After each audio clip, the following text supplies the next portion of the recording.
আসলে রিয়াল যখন ম্যাচ জিতে তখন রেফারির ব্যাপারে অনেক কিছুই হয়। হ্যালান্ড তো আসলে মানে ওটা তো অপয়া।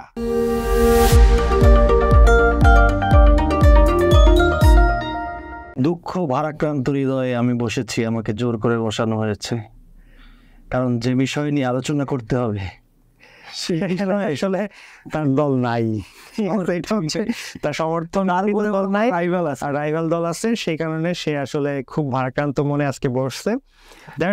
আবার আমাকে বিশ্লেষণও করতে হবে। আর সব থেকে বড় ব্যাপার হচ্ছে তার সমর্থিত দলকে যে দল হারাইছে সেই দলকে নিয়েও বিশ্লেষণ করা লাগবে, এটা একটা বড় ব্যাপার। তো আবার রাইভালের সাথে এমন দলের খেলা, সেই দল তাদেরকে অলরেডি অনেক নামায় ফেলছে, সাপোর্ট করবো সেটার মানে সেই সুযোগটাও নাই। আর দুই ইতিহাস তারা কখনোই ভুলতে পারতেছে না, এটা একটা মানে খুবই বড়। আসলে মনে হয় যে আমার যেটা কথা, খেলা শুধুমাত্র মনে হয় যে বিশ্লেষক হিসেবে, যদি নিজেকে আমি বিশ্লেষক মনে করি, শুধু বিশ্লেষক হিসেবে খেলা দেখা হবে, এছাড়া দুইটা ম্যাচ সমর্থন করে খেলা আর দেখা যায়, দুইটা ম্যাচই আমার কাছে অন্তঃসার শূন্য। যাই হোক, তবে আমি ডর্টমুন্ডের সাপোর্ট কিন্তু করতে পারি, ডর্টমুন্ডের সাপোর্ট করতে পারি আমি। তার আমাদের আজকে আসলে মেইন টপিক হচ্ছে ইউসিএল সেমিফাইনাল, রাইট? এটা হচ্ছে ফার্স্ট লেগ। প্রথমটা হচ্ছে Real Madrid versus Bayern Munich, যেটা হবে যে অ্যালিয়েন্জ আরেনায়, মানে বায়ার্নের মাঠে। আর সেকেন্ড ম্যাচ যেটা ডর্টমুন্ড আর পিএসজি, এটা ইদুনা পার্ক, দুইটা ম্যাচই জার্মানির মাঠে হচ্ছে প্রথম লেগটা। দ্যাটস ওয়াই জার্মান দলগুলো এবার একটু ব্যাকফুট আমি মনে করি। একটা সুযোগ থাকলে আগে পরে এদিক সেদিক হইলে একটা চান্স ছিল, কিছুটা ব্যাকফুটে তারা, কিন্তু ডর্টমুন্ড ব্যাকফুটেই থাকবে আমার কাছে মনে হচ্ছে। যেহেতু রিয়াল বায়ার্নের খেলা আগে, তো আমরা এটা নিয়ে একটু আলোচনা করি আগে, দেন হচ্ছে আমরা মুভ করবো হচ্ছে ডর্টমুন্ড আর পিএসজির খেলাতে। আমি অ্যাজ এ রিয়াল ফ্যান, আমার কাছে তো অবশ্যই আমি আশা করি যে এই ম্যাচে যদি জিততেও না পারে রিয়াল, যদি এই মাঠ থেকে ড্র করে নিয়ে আসে, তাও রিয়াল গত থাকবে। আর যখন লাস্ট দেখাতেও রিয়ালই জিতছে, মানে লাস্ট দেখা রিয়ালই জিতছে, তার আগেরটায় করছে, হ্যাঁ ড্র করছে, আগের ম্যাচটা জিতে আসছিল বিধায়, জিতে পরে পরেও এগ্রিগেটে রিয়াল করে গেছে, করছে। বেনজেমা মনে হয় দুইটা গোল করছিল না, ইভেন তার আগেও কিন্তু ওই যে যখন থ্রি-পিটের টাইম, ওই সময় বায়ার্নকে কিন্তু একবার সেমিফাইনালে হারাইছে। ওই যে ভিদালের যে সেই লাল কার্ড স্ট্যাটাস, তার আগে একটা মজার কথা হচ্ছে ওই সময় কিন্তু কার্লো আনচেলত্তি বায়ার্নের কোচ, তখন কার্লো আনচেলত্তি বায়ার্নের কোচ, রিয়ালের কোচ ছিল তিনি। আনচেলত্তি কিন্তু ম্যাচের পরে এরকম একটা প্রেস কনফারেন্স এরকম একটা কথা বলছিল যে আমি রেফারির সাথে কথা বলছি ম্যাচ শেষে, এবং রেফারিকে ধন্যবাদ জানিয়েছি যে তিনি, এবং এটাও জিজ্ঞেস করেছি যে তিনি কত টাকা নিয়েছেন। রিয়াল যখন ম্যাচ জিতে তখন রেফারির ব্যাপারে অনেক কিছুই হয়, কিন্তু অন্য দল কিন্তু এখন কিন্তু কিছু বিতর্কিত সিদ্ধান্ত ছিল। এটা পেরেজ যেখানে আছে বিতর্ক সেখানে সবসময়, এটা আসলে একটা কম্পালসারি ব্যাপার। কিন্তু দ্যাটস ওয়াই যে এই না যে রিয়াল কোনো কিছু করে ম্যাচ বিতর্কিত। ইউসিএল এ রিয়াল মাদ্রিদ রাজা, এটা সবাই মেনে নেয়। এইটা এখন যেমন এই যে পেপ গার্দিওলা কিন্তু একটা কথা বলছে যে চ্যাম্পিয়ন্স লিগ জেতা কেন কঠিন, বলছে যে এখানে রিয়াল মাদ্রিদ খেলে, এটা কিন্তু পেপ গার্দিওলা বলছে। এটারও কিন্তু একটা বিষয় যে কয় বছর ধরে আমরা দেখতেছি সিটি আর রিয়াল এই যে যারা করতেছে তারাই ট্রফি পাচ্ছে। আর পেপ কিন্তু এটাও বলছে যে আপনাদের চ্যাম্পিয়ন্স লিগ জিততে কষ্ট হয় কেন, তারা হচ্ছে রিয়াল মাদ্রিদ খেলে, এই যে আমার তাদের প্রতিপক্ষে। আবার আমি রাইভাল হলেও একটা কথা, মজার কথা বলতে চাই যে আমার মনে হয় রিয়াল মাদ্রিদের জন্য আরো একটা সুসংবাদ আছে, যে ওই দলে হ্যারি কেইন আছে, বিগ কার্ডস, যে আসাতে 11 বছর পর বায়ার্ন লিগ হারলো। এখন এটা আসলে হ্যারি কেইনের দোষ দিব না টুকেলের দোষ দিব? আমার মনে হয় হ্যারি কেইন কিন্তু চরম পারফরমেন্স করছে এখন পর্যন্ত, লিগের সে টপ, কিন্তু টপ গোল স্কোরার। আর আরেকটা ব্যাপার হইতেছে টুকেলের কিন্তু একটা রেকর্ড আছে, টুকেল কিন্তু সেমিফাইনাল হারে না, বাট টুকেলকে চ্যাম্পিয়ন্স লিগ জেতার মতো কোচও আমার মনে হয় না। জিতছে তো, চেলসিকে নিয়ে চ্যাম্পিয়ন্স লিগ জিতছে। সেই দলটা কিন্তু যে খুব প্রেজেন্ট দলের থেকে কিন্তু সেই দলটা খুব একটা ভালো ছিল, ম্যান সিটিকে হারাই তারা। কিন্তু তার মজার ব্যাপার সেবার কিন্তু চেলসি রিয়ালকে সেমিফাইনালে হারাই ফাইনালে গেছে। এটা আমার কাছে বায়ার্নের এই টিমটাকে মনে হয় না যে মাদ্রিদের সাথে ওরকম ভাবে। আনচেলত্তিরও আবার একটা আছে, আনচেলত্তি এখন পর্যন্ত তার কোচিং ক্যারিয়ারে বায়ার্নের বিপক্ষে কোনো ম্যাচ হারে নাই। এখন এগুলো দিয়ে তো আসলে খেলা হয়, ওখান দিয়ে আসলে ব্যাপার হচ্ছে যে রিয়াল মাদ্রিদের যে টিম ভাই, যতই ট্র্যাপে পড়ে, মানে এই তুমি এই বোতলে মানে এই কফির মগের মধ্যে ফেলাই দাও, তাও ওইখান থেকে বের হয়ে আসবে। তাহলে এরে তুমি কিভাবে হারাও? গতকাল বার্নার্ডো সিলভা একটা স্টেটমেন্ট দিছে যে আমরা রিয়াল মাদ্রিদের সাথে খেলার সময় দেখতেছি তারা খেলতেছে না, কিছু করতেছে না, কিছুই হচ্ছে না, কিন্তু শেষ দিকে দেখতেছি তারা ওই যে একটা কথা আছে না, তার শেষ দিকে হঠাৎ করে 2টা গোল দিয়ে কথা আছে না যে খেলাটা সারাদিন সবাই খেলে আর ম্যাচ শেষে ট্রফি রিয়াল মাদ্রিদ নিয়ে যায়। আমার কাছে এটাই মনে হচ্ছে যে মরিনোর কথা ছিল। মরিনো বলছে এক সময় যে এরকম সব দলই ফুটবল খেলে কিন্তু ট্রফি রিয়াল মাদ্রিদ নেয় দিন শেষে। তবে এখন পর্যন্ত লাইন আপটা মনে হয় আমরা যে শুটটা যখন করতেছি লাইন আপটা আমরা পুরোপুরি পাইনি, সো লাইন আপ নিয়ে আমরা এভাবে কথা বলতে পারবো না। তো আমাদের একটা প্রেডিকশন নিয়ে আমরা বলতে পারি যে এরকম লাইন আপ দুই দলের ক্ষেত্রে আসতে পারে। সুগামেনি তো মনে হয় খেলতে পারবে না, এখন পর্যন্ত পজিটিভ নিউজ আসে নাই, বাট আশা করতেছি সে খেলবে। আর ওখানে হচ্ছে বেলিংহামও কিন্তু একটু ইনজুরিতে পড়ছে, লাস্ট ম্যাচ সে কিন্তু বেঞ্চে ছিল, সেটাও কিন্তু আমাদের একটা গ্যাপ কিন্তু এখনো আছে। আর বেলিংহামের কিন্তু বায়ার্নের বিপক্ষে ভালো পারফর্ম, বেলিংহাম তো এর আগে যে ডর্টমুন্ড থাকা অবস্থাও কিন্তু সে বায়ার্নের বিপক্ষে সে ভালোই পারফর্ম সে করে আসছে। কিছুদিন আগে রবার্ট লেভানডস্কি একটা দিছে, সেটা হচ্ছে যে বিশ্বের এখন যদি সেরা দুইজন খেলোয়াড় বলতে হয় তাহলে কিলিয়ান এমবাপ্পে আর জুড বেলিংহাম। এখন আমার কিন্তু এখানে একটু দ্বিমত, আমি যে রাইভাল হিসাবে আমার কাছে লামিন ইয়ামিলের খেলাও ভালো লাগে। তবে আরেকটু পরিণত হইতে হবে, ও আবার স্কুল থেকে ছুটি পাবে কিনা সব এটা একটা ব্যাপার। তো আমি এখানে একটা, আমার কাছে মনে হয় যে সকল ইকুয়েশন, সকল সমীকরণ রিয়াল মাদ্রিদের পক্ষে থাকলেও আমার মনে হয় এই ম্যাচটাকে কঠিন করে দেওয়ার মতো ক্ষমতা একটা লোকের আছে, সেটা হচ্ছে ম্যানুয়েল নয়ার। হ্যাঁ, ভালো খেলতেছে, কিন্তু আর ওর সুইপিং এর যে ব্যাপারটা, ওর সব কিপার ওর সুইপিং এর ধারে গেছে, ওর সুইপিংটা অন্যরকম, ওটা ডিফারেন্ট জিনিস। যে ওই যে ব্যাক পাস করে ও যে ওর কাছ থেকে যে বল নিবে সেই চান্সটা খুব কমই হয়। সবাই বলে যে ম্যানুয়েল নয়ার যে দলে খেলে সেই দলে 12 জন খেলে, কারণ নয়ার উপরে চলে আসে, একই সাথে ডিফেন্ড আবার একই সাথে সে গোলকিপার। এটা আবার রিয়ালের সব থেকে বড় ডিসঅ্যাপয়েন্টেড, তাদের কোনো প্রপার স্ট্রাইকার কিন্তু নাই।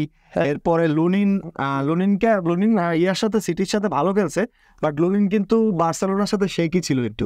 হ্যাঁ, লুনিনকে ছিল, সে এত বড় ম্যাচের মানে পরপর এতগুলা বড় ম্যাচ, তার উপরে চাপ যাচ্ছে, সে তো আসলে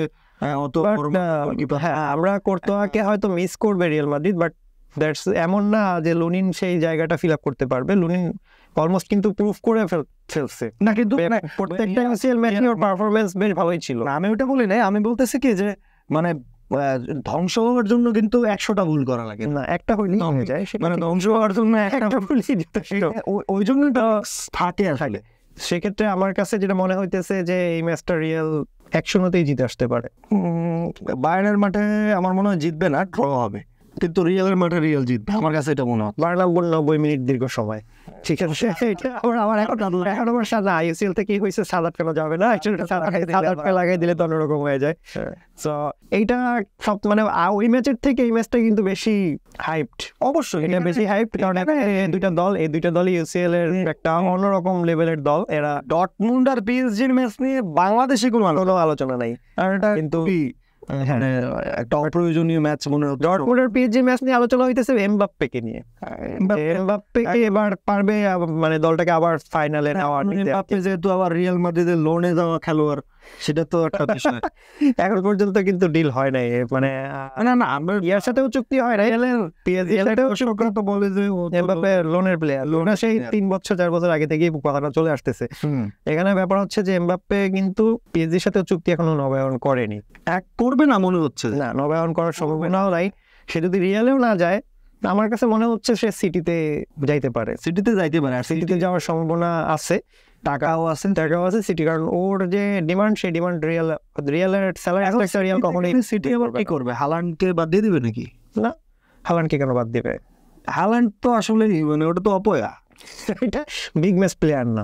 আমি হালান্ডকে বিগ ম্যাচে একদম ডিরেক্ট অপয়া। তবে এখানে আমি তোমার একটা মতামত চাই, তুমি রাইভাল আমি জানি, তারপরেও তুমি বলো যে এই যে জুলিয়ান আলভারেজকে আসলে যেভাবে বেঞ্চ ওয়ার্মার বানাচ্ছে, এটা আসলে কেমন লাগে?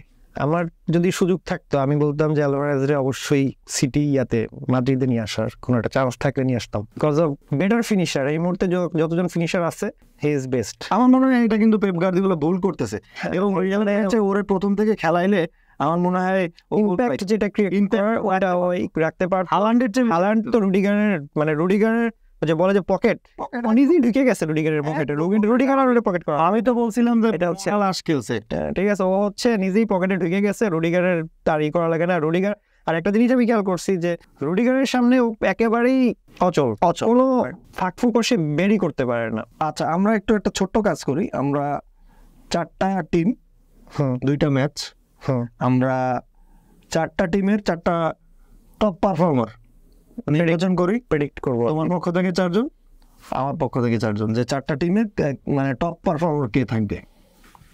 আমি যদি প্রথম ম্যাচটা নিয়ে আমি বলি, যদি সেটাতে হচ্ছে বেলিংহাম যদি নামে, বেলিংহাম মাস্ট। ওখান থেকে কেইন ভালো করবে, নোয়ার, এই দুইজন ওই দলে ভালো করবে। জামাল মুসিয়ালাও ভালো করবে, কজ অফ সে একটা কি প্লেয়ার বায়ার্নের। ওকে।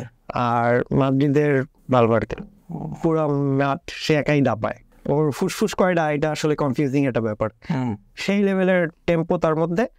এই কটা প্লেয়ারই আমার কাছে মনে হচ্ছে। আর পিএসজিতে ডর্টমুন্ডের ক্ষেত্রে আমি কাউকেই কাউন্টিংয়ে রাখবো না। আমার কাছে মনে হচ্ছে পিএসজি একাই দাপায় বেড়াবে পুরো মাঠে, কারণ পিএসজি এখন যেই স্লোতে আছে, ডর্টমুন্ড সুযোগ সেভাবে ক্রিয়েট করার চান্স নাই। সেক্ষেত্রে আমি যদি পিএসজির এমবাপ্পের কথা বলবো, ডেম্বেলে আর পিতিনা, 3 জনের কথা বলবো।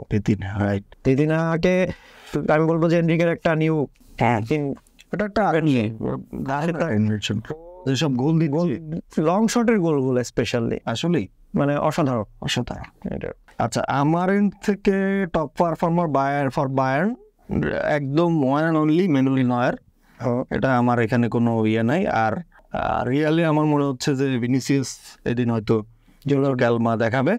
আর ডর্টমুন্ডে আমার কাছে মনে হচ্ছে জুলিয়ান ব্রান্ড যদি ফর্মে থাকতে পারে, সে ফর্মে আছে, সে ফর্মে আছে, আমার মনে হয় স্পেশালি এই ছেলেটার উপরে আমার চোখ থাকবে। আর একটা হচ্ছে পিএসজির ক্ষেত্রে আমি একদম একটু আউট অফ দ্য বক্সে যাচ্ছি, সেটা হচ্ছে ব্র্যাডলি বারকোলা।